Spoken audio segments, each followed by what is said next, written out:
என்னையா உங்க லாஜிக்க ஒண்ணுமே புரியலையே, அதை மட்டும் தமிழ் படுத்துறீங்க, இதை ஏன் படுத்த மாட்டீங்க அப்படிங்கடா. என்ன நீங்க மாதிரி நான் கேட்டுக்கிறேன். அப்படிதான், இது எங்க அண்ணன் பேரு, அதை நாங்க மாத்த மாட்டோம் அப்படி. இப்ப வேற பட்டம் அப்படின்னா உலக நாயகன், அது ஒரு பட்டம். அதை யாரும் உபயோகப்படுத்தக்கூடாது அப்படின்னா இதுக்கு என்ன யாராவது காப்பி ரைட் கொடுத்துக்கிறாங்களா?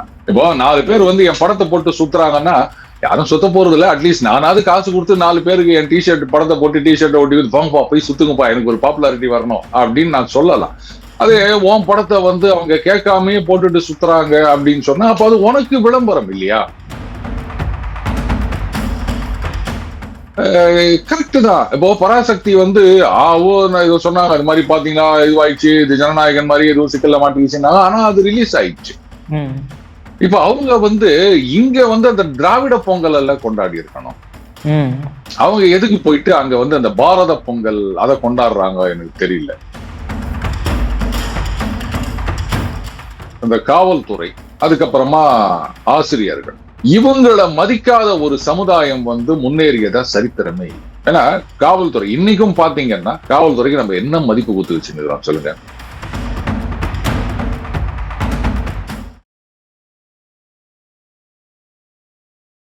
இளைய பாரத நேயர்களுக்கு வணக்கம். இன்னைக்கு நம்ம நேர்களில் நம்ம சிறப்பு விருந்தினர் அரசியல் ஞானி, அரசியல் சக்கரவர்த்தி, நம்ம daily punch hero Arun sir அவர்கள் தான்.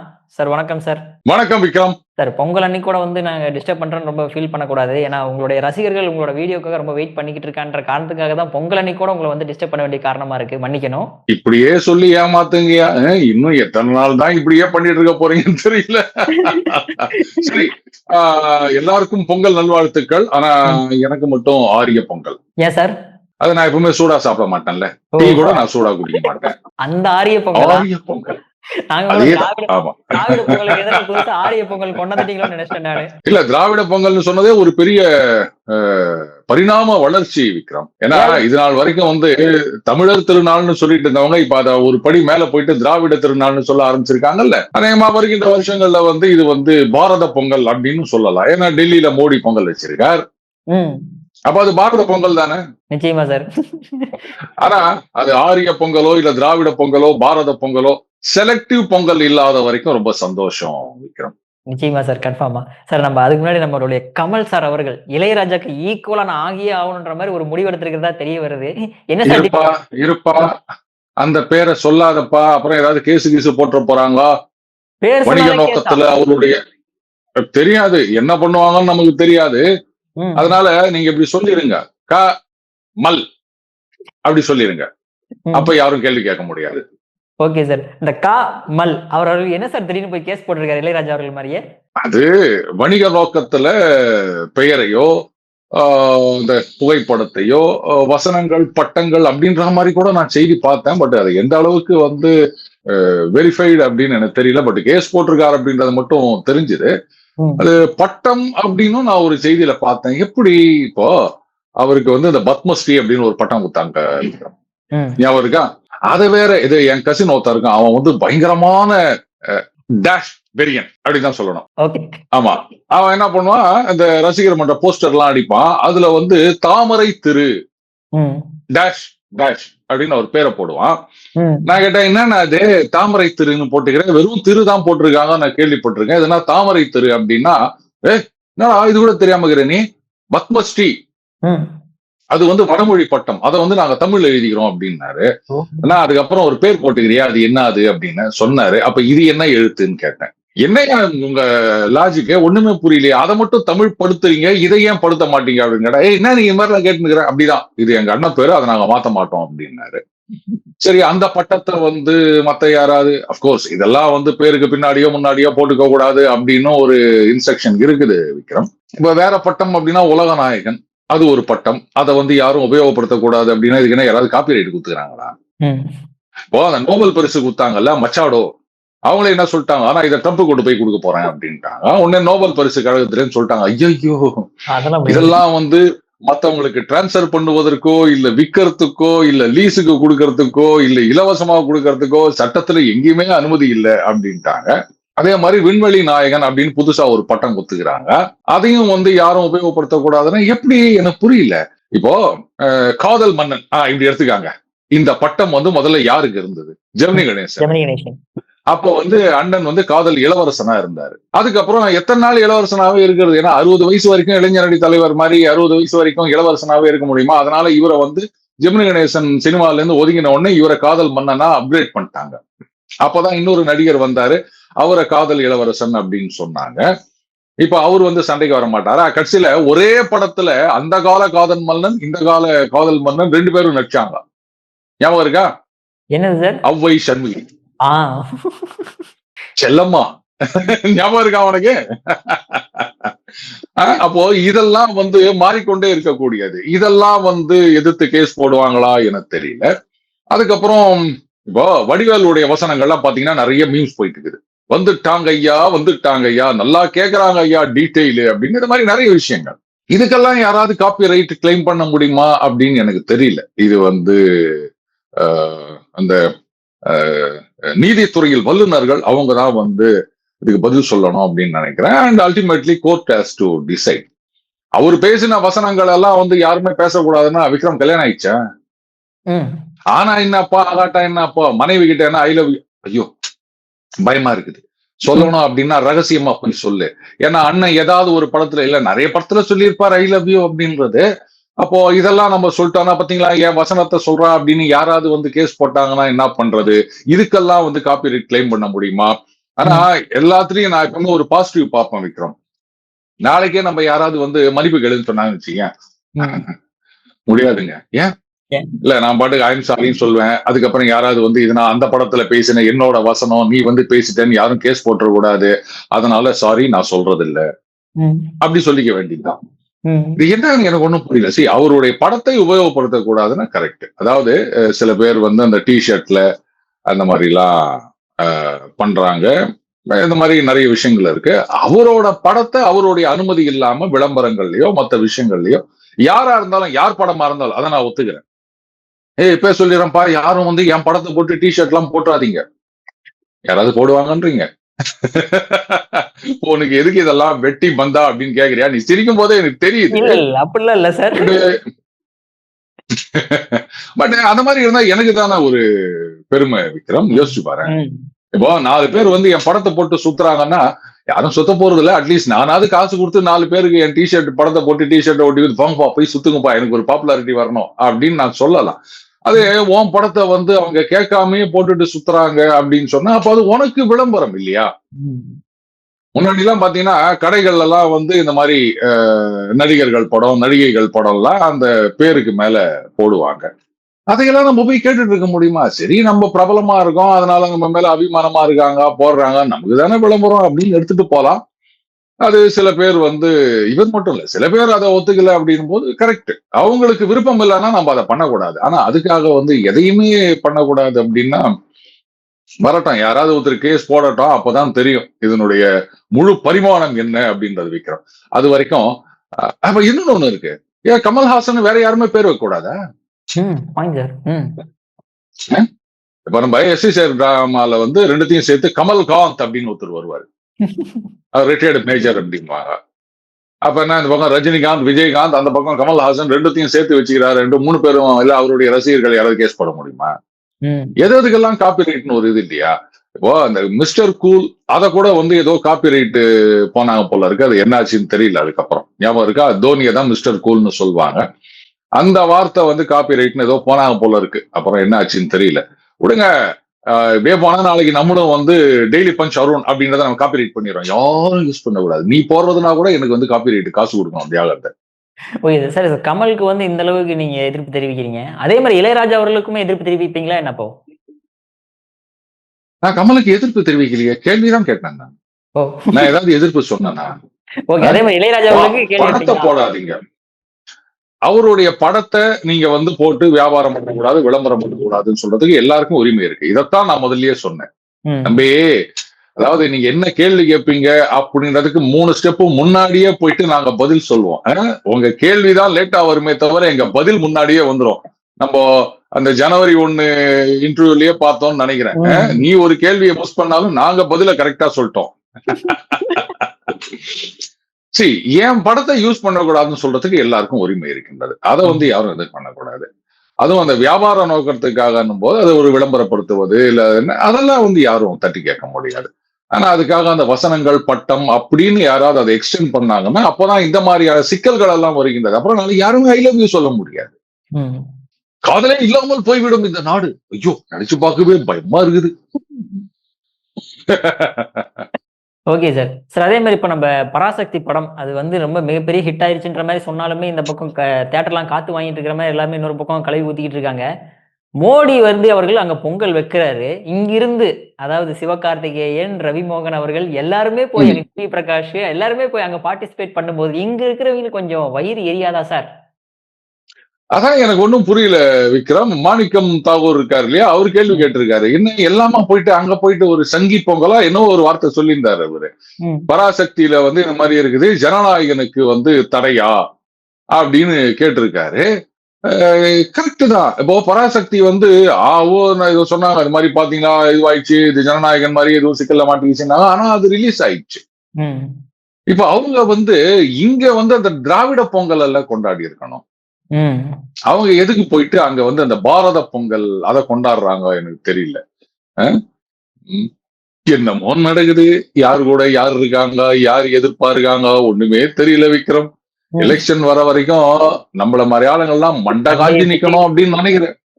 அதான் யாரு யாரோட கூட்டணின்னு தெரியல. அதுவும் இந்த வசனத்தை சொன்னா உதைக்க வருவாரான்னு எனக்கு தெரியல. இங்க எல்லாருக்கும் 2 முகம், 2 5 முகம் 6 முகம் 7 முகம் இருக்குதுங்க. எந்த முகம் எப்ப வரும்னே தெரிய மாட்டேதுங்க. ஆனா பராசக்தி வந்து பாஜக அதாவது கமலஹாசனுடைய பராசக்தி சொல்லுங்க. அதாவது கமலஹாசனோட டைலாக் யார் அதிகமா யூஸ் பண்றாங்களோ இல்லையோ ஒவ்வொரு இன்டர்வியூலயும் நீங்க யூஸ் பண்ணிடுறீங்க. கேஸ் போட்டா உங்க மேலதான் முதல் கேஸ் போடுவார்னு நினைக்கிறேன். இது என்ன அது? இது வந்து டயலாக் அப்படின்னா இப்ப நான் கேக்குறேன், கேள்வி கேட்கறது எவ்வளவு சுலபம் தெரியுமா, பதில் சொல்றது எவ்வளவு கஷ்டம் தெரியுமா அப்படின்னா கரெக்ட். இந்த வாத்தியாரு கேள்வி கேட்கும் போது எழுந்து நிக்கிற பசங்க எல்லாரும் இதைத்தான் சொல்லுவாங்க. அப்ப அவங்க எல்லாம் போயிட்டு கேஸ் போட முடியுமா, ஏன் வசனத்தை நீங்க சினிமால வச்சிட்டீங்க அப்படின்னு? இது என்ன போங்காட்டமா இருக்குது? லைட்டா போட்டு கொடுத்தா புதுசா ஏதாவது சொல்லியிருந்தா பரவாயில்ல. இல்ல நீங்க ஏதோ ஒரு கவிதை எழுதிக்கிறீங்க அப்படின்னா ஓகே, ரைட்டு, இந்த கவிதை வரிகள் அப்படின்னு சொல்லலாம். இது வந்து எல்லாரும் சொல்றது, இந்த பேக் பெஞ்சில் இருக்க எங்களை மாதிரி பசங்க அத்தனை பேரும் சொல்ற ஒரு டைலாக். இதுக்கெல்லாம் போய் நீ காப்பிரைட் கிளைம் பண்ண முடியுமா? அடுத்தது அந்த மாடுலேஷன், அந்த வாய்ஸ் அப்படின்னா என்ன பண்றது? அடிக்கடி நமக்கும் வந்து தொண்டையில கிச்சு வந்துருது. அப்படி பார்க்க போனா இந்த மாதிரி பேசுறவங்க தமிழகத்துல இதுக்கு முன்னாடி எத்தனையோ பேர் இருக்காங்க. அப்ப அவங்க எல்லாம் காப்பிரைட் கிளைம் பண்ணுவாங்களா? தொண்டையில கிச்சு வந்துட்டாலே உடனே அவர் மாதிரி பேசுறேன் அப்படின்னு சொன்னா அப்ப யாருமே வாய் திறக்க முடியாது. நான் டோட்டல் கேக் ஆர்டரா என்ன நினைச்சுக்கிறீங்க? நாங்க இப்படி எல்லாம் கேள்வி கேட்போம் தெரியுமா? பதில் மட்டும் இல்ல, கேள்வியும் நாங்க கேட்போம். பாத்துக்க. நிச்சயமா சார். அடுத்ததா இப்ப வந்து நீங்க சொன்ன மாதிரி பராசக்தி படத்தை பார்த்துட்டு இன்னும் ஏன் சார் காங்கிரஸ் வந்து திமுக கூட்டணியா வச்சிருக்காங்க? நீங்க படத்தை பாத்தீங்களா? அதுக்கு முன்னாடி இல்ல அதுக்கு முன்னாடி பராசக்தி சூப்பர் ஹிட் அப்படின்னு சொன்ன எங்க? தமிழ்நாட்டுல. அப்படியா? சரி சரி, நான் நம்பிட்டேன். 100 வருமா சக்சஸ் மீட்ல வச்சிருக்கன்றாங்க. என்ன அளவுன்னு ஒண்ணும் புரியல சார். சும்மா ஏரியா தமிழ்நாட்டுல வந்து ஒரு படம் முத நாள் ரிலீஸ் ஆகிறதுக்கு முன்னாடியே சக்சஸ் மீட்டுக்கு எல்லாம் பிளான் பண்ணிடுறாங்க. ஏதோ ஒரு படத்துக்குன்னு நினைக்கிறேன், ஞாபகம் இருக்கா அவனுக்கு? இந்த டிக்கெட் அப்படியே பத்திரமா வச்சுக்காங்க, இத வந்து சக்சஸ் மீட் நாங்க கொண்டாடுவோம், அப்போ இந்த டிக்கெட் எடுத்துன்னு வாங்கன்னு சொன்னாங்க. கட்சியில ஊத்தின்னு போயிடுச்சு அந்த படம். சூர்யா படம் நினைக்கிறேன், ஏதோ ஒரு படம் சமீபத்துலதான். அப்படியா? எனக்கு தெரியல. இது மாதிரிதான் சொன்னாங்க. அதனால ரொம்ப ஓவரா ஆட்டம் போடாதீங்க. ராணுவத்துல ஐஞ்சவனை விட ஆணவத்துல ஐஞ்சவன் தான் அதிகம். இது சந்தான டயலாக், அதனால வந்து தைரியமா சொல்லலாம். என்னங்க இந்த காலத்துல எந்த படங்க ஓடுது? அப்படியே சொல்லிக்க வேண்டியதான், ஹிட் அடிக்குது அப்படின்னு. எனக்கு என்னவோ அந்த கர்ப்பாம்பூச்சிக்கு கொசுக்கு எதிராக வர ஹிட் தான் ஞாபகம் வருது. புசு நடிச்சா ஒண்ணுமே காணாம போயிருமே அந்த மாதிரி. அதுலயும் அந்த படத்தை பாத்தீங்கன்னா ஏங்க இந்திய எதிர்ப்பு அப்படின்றது வந்து ஏதோ ஊர்கா மாதிரி வச்சுக்கிறாங்க. அதுவே கதை கிடையாது. இப்போ அந்த கேரளா ஃபைல்ஸோ இல்ல வந்து அந்த காஷ்மீர் ஃபைல்ஸோ அது வந்ததுன்னா அதுதான் அந்த கிரக்ஸ் ஆஃப் த மேட்டர். அதை வச்சுதான் படமே எடுத்திருக்காங்க. சரியா? அப்படி இருந்துச்சா நீங்க வந்து ஏதோ ஒரு வேற இந்த பழி வாங்குற story, villain story, love story அதுல கொண்டாந்து அவர் இந்தியை எதிர்க்கிறார் அப்படின்னா அது வந்து இந்திய எதிர்ப்பு படம் ஆயிருமா? அதுல வேற இன்னும் இல்லாத விஷயங்கள் எல்லாம் காமிச்சிருக்காங்க. என்னென்ன விஷயங்கள்லாம் இல்லாத விஷயங்கள், மறைந்த ஒருவரை பத்தி இல்லாத விஷயங்களை சித்திரத்தை காண்பிக்க கூடாது அப்படின்னு யூத் காங்கிரஸ்ல சொன்னதா ஒரு ஸ்டேட்மெண்ட் வேற நான் பார்த்தேன். நான் ஒரு லெட்டர் பேட்ல வச்சிருந்தாங்க. அது உண்மையா பொய்யான்னு தெரியல, பட் லெட்டர் பேடு அப்படிதான் இருந்தது, யூத் காங்கிரஸ் தமிழ்நாடு அப்படின்னு. அப்போ இதெல்லாம் வந்து என்ன விதமான ஒரு அரசியல் எனக்கு புரியல. ஜனநாயக அப்போ நீங்களே நம்புறீங்களா? ஜனநாயகன் வந்தது அப்படின்னு சொன்னா உடனே ஜெயிச்சிருவாரு விஜய். அதனால அதுக்கு இது கவுண்டர் அப்படின்னு நினைச்சீங்கன்னா அப்ப ரெண்டுமே படமும் ஊத்திக்கும் அரசியலும் ஊத்திக்கும். அதுக்கு இது பதில் கிடையாது. இந்த படம் அப்படின்னா கொடுங்க, எல்லா படமும் எப்படி ஓடுது எப்படி ஊத்திக்குதுன்னு நமக்கு தெரியும். அதனால ஹிட்னு சொன்னாங்கன்னா அப்படியே சிரிச்சுட்டு போயிட்டே இருக்கணும். எந்த படத்துக்காவது இல்ல, ஆனா ஒரு பெரிய புரட்சி பண்ணிருக்காங்க விக்ரம். இது வரைக்கும் எனக்கு தெரிஞ்சு எந்த படத்துக்கும் வந்து தமிழகத்துல ஹெல்மெட் போட்டு போனா டிக்கெட் கொடுக்கறது அப்படின்றத நான் பார்த்தது இல்ல. நானும் வந்து தினைக்கும் நீ ஏன் பாக்குறல ஹெல்மெட் இல்லாம நான் வரவே மாட்டேன். ஆனா எனக்கு யாரும் டிக்கெட் கொடுக்கலப்பா. சார் எனக்கு கொடுக்கவே இல்லை. அட்லீஸ்ட் ஒரு டிக்கெட்டாவது எனக்கு வந்து வாட்ஸ்அப்ல அனுப்பிச்சு வச்சீங்கன்னா நல்லா இருக்கும். நானும் அந்த போய் படத்தை பார்த்துட்டு வந்து இல்ல கழுவி ஓத மாட்டேன். அது எப்படி இருக்குன்னு அது சொல்லுவல்ல என்னோட பாணியில. அதுக்காக யாராவது 2 டிக்கெட் ஸ்பான்சர் பண்ணாங்கன்னா நல்லா இருக்கும்னு நினைக்கிறேன். அது ஏன் 2 டிக்கெட்னு கேட்காத குடும்பத்தோட பார்க்க வேண்டிய ஏன் குடும்பம் இல்லையா அப்படின்னா அவங்களுக்கு எல்லாம் வந்து அந்த தமிழ் உணர்ச்சி வரவானாமா? என்ன பயம்னா எல்லாருக்கும் தமிழ் உணர்ச்சி வந்துட்டு அப்புறம் இனிமே இங்க வந்து பள்ளிகள்ல இந்திய கத்து கொடுக்க கூடாது, இந்தி கிளாஸ் எல்லாம் இழுத்து மூடுங்க, இந்தி சொல்லி கொடுக்குற பள்ளிக்கூடத்துக்கு முன்னாடி எல்லாம் நாங்க போராட்டம் பண்ணுவோம் அப்படின்னு யாராவது ஆரம்பிச்சிட்டாங்கன்னா என்ன பண்றது? நாம வந்து கொள்கை வேற வியாபாரம் வேற அப்படின்லாம் வந்து காசு பார்த்து நிக்கிறோம். அதுக்கெல்லாம் முதலுக்கே மோசம் வந்துருமே, அது வேற ஒரு கஷ்டம் இருக்குது. அதனாலதான் தெரியல அப்படியே செட்டிலா வச்சிருக்காங்கன்னு நினைக்கிறேன் விக்ரம். இதுல எவ்வளவு ஆங்கிள் இருக்குது தெரியுமா? நீங்க இந்த 360 சுத்தி பார்த்தாதான் தெரியும் என்ன நல்லா இருக்குது அப்படின்னு. புரியுது. அதே மாதிரி இப்போ ஜனநாயகத்துக்கு வந்து செக் வச்சுட்டாங்க.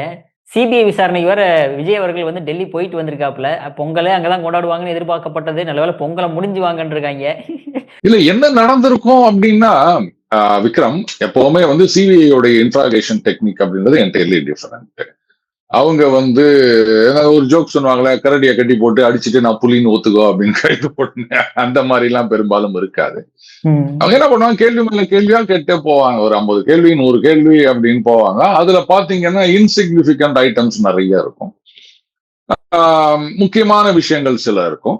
நீங்க வந்து இப்போ உங்களை கேள்வி கேட்கறாங்க அப்படின்னா உங்க உண்மையே சொல்லிட்டு வந்தீங்க அப்படின்னா பிரச்சனை இல்லை. நடுவில் எங்கேயாவது போய் சொன்னீங்க அப்படின்னு சொல்லும் போது ஞாபகம் வச்சுக்கிறது ரொம்ப கஷ்டம்.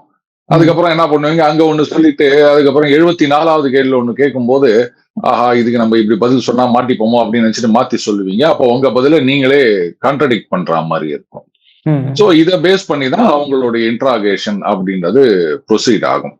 அடுத்தது கேள்வி கேட்கும் போது நீங்க எப்படி பதில் சொல்றீங்க அப்படின்றதும் ஒரு விஷயம். நீங்க வந்து உண்மை பேசுறீங்களா பொய் பேசுறீங்களா அப்படின்றதுக்கு. அது சரி, ஓகே. நீங்க ஒருத்தர் நேருக்கு நேரா பார்த்து பதில் சொல்லிட்டு இருக்கும் போது உங்க கண்ணு எந்த பக்கம் போறதுன்றதை வச்சு நீங்க உண்மை பேசுறீங்களா பொய் சொல்றீங்களான்னு தெரியும். அதுக்கப்புறம் இல்ல நீங்க அந்த டெக்னிக்னு கேட்டதுனால சொல்றேன். இந்த லை டிடெக்டர் டெக்னிக் ஒண்ணு இருக்கு. என்ன பண்ணுவாங்க, ஒரு சேர்ல எப்படியே உட்கார வச்சுட்டு அது கேள்வி கேட்பாங்க, பதில் சொல்லுவாங்க. அப்ப அந்த இது வந்து இந்த சீஸ்மோகிராஃப் மாதிரி டர்ன்னு கோடு போட்டு போவோம். பட் அதையெல்லாம் சீட் பண்றதுக்கே நிறைய வந்துருச்சு அப்படின்னு வச்சுக்கோங்களேன். அவங்க என்ன பண்ணுவாங்க, உங்க பேர் என்ன அப்படின்னு கேட்பாங்க. நீங்க உடனே விக்ரம்னு சொல்லுவீங்க. அப்ப நார்மல், யோசிக்க மாட்டீங்க, இருக்கிற உண்மையை சொல்லிட்டீங்க. அப்ப நார்மலா இருக்கும். நேத்து கைப்பூச்சிக்கிட்டியா, என்ன கைப்பூச்சிக்கிட்டியா அப்படின்னு கேக்குறாங்கன்னு வச்சுக்கோங்க. அப்ப நீங்க ஏதோ பதில் சொல்றீங்கன்னும் போது பொய் சொல்லும் போது உங்களுடைய பிபி ஏறும். அப்ப அந்த செஸ்மோகிராஃப் வந்து கரகரன்னு இதுவாகும். இவன் பொய் சொல்றான் அப்படின்னு கண்டுபிடிப்பாங்க. ஆனால் அதுக்கும் அல்வா கொடுக்கறதுக்கு நிறைய விஷயங்கள் இருக்குது. ரொம்ப ஈஸியான டெக்னிக் இருக்கு. நீங்க ஒண்ணுமே பண்ண முடியாது.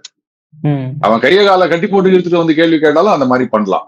அது வந்து இந்த ஹார்ட் அண்ட் கிரிமினல்ஸ்னு சொல்லுவாங்க. அங்கெல்லாம் வந்து அவங்க சொல்லி கொடுப்பாங்க. அதனால என்ன பண்ணணும்னா நார்மலா ஒரு கேள்வி கேட்கும் போது அவனுடைய அந்த கிராஃப் எப்படி இருக்கு அப்படின்னு பார்க்கணும். பாத்தீங்கன்னா அப்பவே பிபி ஏறும். அப்ப நம்ம புரிஞ்சுக்கலாம், ஆஹா இவன் வந்து அந்த சீட் கோடு கத்து வச்சுக்கிறான், இனிமே இவன் கிட்ட வேலைக்கு ஆகாது அப்படின்னு. அதெல்லாம் நான் வெளில சொல்ல மாட்டேன். சோ இந்த மாதிரி கேள்வி கேட்டா இருப்பாங்க. நீங்க எதுக்கத்தாலும் வந்து இல்ல மேல இருக்கவன் பாத்துப்பான், மேல இருக்கவன் பாத்துப்பான், எல்லாம் மேல இருக்கவன் பாத்துப்பான் இப்படியே சொல்லிட்டு இருந்தீங்கன்னா கடுப்பாயிருவாங்க. அப்புறம் நீ எதுக்குதான் இருக்க அப்படின்னு கேட்பாங்க. எல்லாத்துக்குமே நம்ம தட்டி கழிக்க முடியாது இல்ல. எதை கேட்டாலும் அது அவரை கேட்கணும், இல்ல இவரை கேட்கணும், இப்படியே சொல்றீங்க. அப்ப நீங்க எதுக்குதான் இருக்கீங்க அப்படின்ற மாதிரி வரும். அதுக்கப்புறம் ஒரு சில தகவல்கள் ஆதாரங்கள் இதை வச்சு உங்களை கன்ஃபரன்ட் பண்ணுவாங்க. அதுலயும் செலக்டிவா எடுத்துட்டு இது பண்ணுவாங்க. அதெல்லாம் அப்ப நீங்க எப்படி நீங்க பதில் சொல்றீங்க அப்படின்றது, நீங்க சொல்றது முன்னுக்கு பின் முரணா இருந்தீங்கன்னா அப்போ உங்க மேல சஸ்பிஷன் இன்க்ரீஸ் ஆகும்.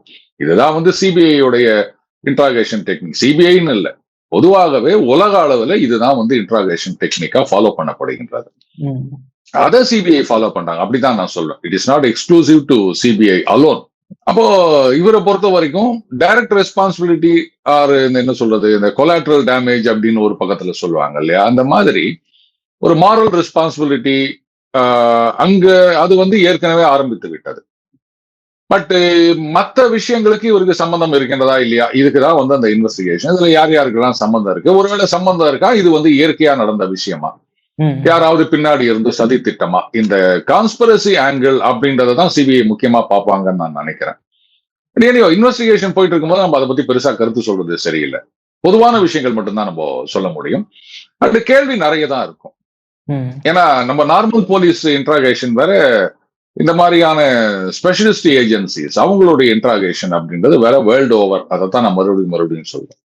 அவங்க வந்து கேள்விகளால் ஒரு வேள்வின்னு சொல்லுவாங்க இல்லையா, அந்த மாதிரி கேள்வியே கேட்டுட்டு இருப்பாங்க. நம்ம உண்மையே சொல்லிட்டு வந்தானா எந்த பிரச்சனையும் கிடையாது. சார், இப்போ கடைசி ஒரே ஒரு கொஸ்டின். ஆக்சுவலா நேற்றுக்கு அந்த ஆசிரியர்கள்லாம் வந்து பணி நிரந்தரம் வேணும்னு ப்ரொடெஸ்ட் பண்ணும்போது ஒருத்தர் மருந்து குடிச்சு இறந்தே போயிட்டாரே சார். ஒரு வாரமா தொடர்ந்துட்டு இருக்கு. யாருமே வந்து பேசக்கூட மாட்டேங்கிறாங்களா சார் அவங்கள்ட்ட? அது அண்ணன் நாராசா அவர்கள் கிட்ட கேட்டாங்க. அவர் வந்து அப்படியே சுத்தி வளைச்சு ஜாங்கிரி பிஞ்சு ஒரு பதில் சொன்னாரு. ஏங்க, இப்போ அரசு ஊழியர்கள் அப்படின் போது ஏதோ 11,000 கோடி 13,000 கோடி அப்படின்லாம் சொல்றாங்க. இவங்களுக்கு எவ்வளவுங்க ஆயிரப்போகுது?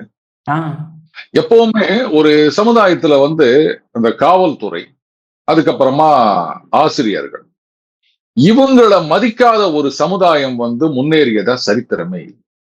ஏன்னா காவல்துறை இன்னைக்கும் பாத்தீங்கன்னா, காவல்துறைக்கு நம்ம என்ன மதிப்பு கொடுத்து வச்சுருக்கிறோம் சொல்லுங்க? போலீஸ்காரன் வந்துட்டான், இப்படிதான் நம்ம சொல்றோம். அடுத்தது எங்கேயாவது சிக்னல்ல போய் நிறுத்தினீங்கன்னா, நான் யார் தெரியுமா? ஏன்னா உனக்கு என்ன அம்னீஷியாவா? உங்க கையில ஆதார் கார்டு இருந்தா எடுத்து பாத்துக்கோ, கஜினி மாதிரி நீ யாரு நீயே தெரிஞ்சுக்க, இப்படிதான் சொல்லணும். ஒரே 4 பேர் நின்றுட்டு இருக்காங்க, நீங்க வந்து எவ்வளவு பெரிய ஆளாவுன்னா இருங்க. ஒருத்தர் நிக்கிறாரு, அவர் வேலையை அவர் செய்யறாரு. அவர் டேய் வாடா இங்க அப்படியா கூப்பிடுறாரு, அப்படியே கையை காமிக்கிறாரு, நிறுத்து நிறுத்து நிறுத்து அப்படின்றார். அவ்வளவுதான். வந்து என்ன டாக்குமெண்ட் கேட்கறாரோ எடுத்து காமி. இல்லையா, நீ வந்து ஏதோ இல்ல வந்து நீங்க ஒரு பெரிய ஆளு அப்படின்னா, சார் கொஞ்சம் இப்படி வரீங்களா அப்படின்னு தனியா கூப்பிட்டு போயிட்டு, நான் யார் தெரியுமா, நான் வந்து ட்ரம்ப்போட பிஏ, நீங்க ஏதாவது பண்ணீங்கன்னா உடனே அங்கிருந்து ட்ரம்ப் F-35 அனுப்புவாரு, அதனால என்ன எதுவா இருந்தாலும் அப்படி சொல்லிட்டு போங்க. ஆனா அதை விட்டுட்டு ஜனங்க, பொது ஜனங்க இருக்கிற இடத்துல வந்து என்ன நிறுத்துற, நான் யார் தெரியுமா அப்படின்லாம் பேசினீங்கன்னா, அப்போ அவருடைய அந்த தன்மானம் அப்படின்றது ஹர்ட் ஆகுது இல்லையா?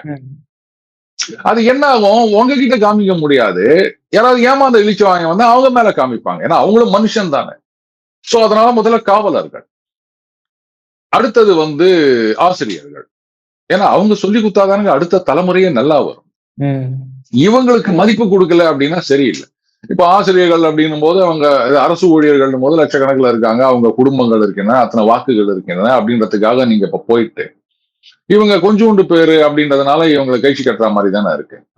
அதே மாதிரிதான் அந்த ஆராசா அவர்கள் கிட்ட கேள்வியில அதான் கேட்கிறாரு, என்ன சார் தூய்மை பணியாளர்கள் அவங்க எல்லாம் வந்து ஒடுக்கப்பட்ட மக்கள், தலித்துகள், அதனால வந்து நீங்க அவங்களுக்கு எதுவும் பண்ணல, இதுதான் சமூக நீதியா, இதுதான் அந்த செலக்டிவ் சமூக நீதியா அப்படின்னு கேட்கிறாரு. அது ஒரு ஜாங்கிரி பிழியறாரு, திருப்பி திருப்பி எதையோ சொல்லிட்டு இருக்காரு தவிர, அப்ப கொஞ்சமா இருந்தீங்க அப்படின்னா உங்களை யாரும் கண்டுக்க மாட்டாங்க. நிறைய பேரா இருந்தீங்க, நீங்க ஒரு கணிசமான வாக்கு வங்கி அப்படின்னா உங்களுக்கு 11,000 கோடினாலும் செலவு பண்ணுவாங்க அப்படின்னா அது சரியில்லை விக்ரம், ரொம்ப தப்பு. எவ்வளவு ஆயிடப்போகுது அவங்களுக்கு கொடுக்குறது, அதுல அந்த தூய்மை பணியாளர்கள் அவங்களுக்கு கொடுக்கறது உங்களுக்கு எத்தனை கோடி, என்ன 10,000 கோடியா செலவாக போகுது.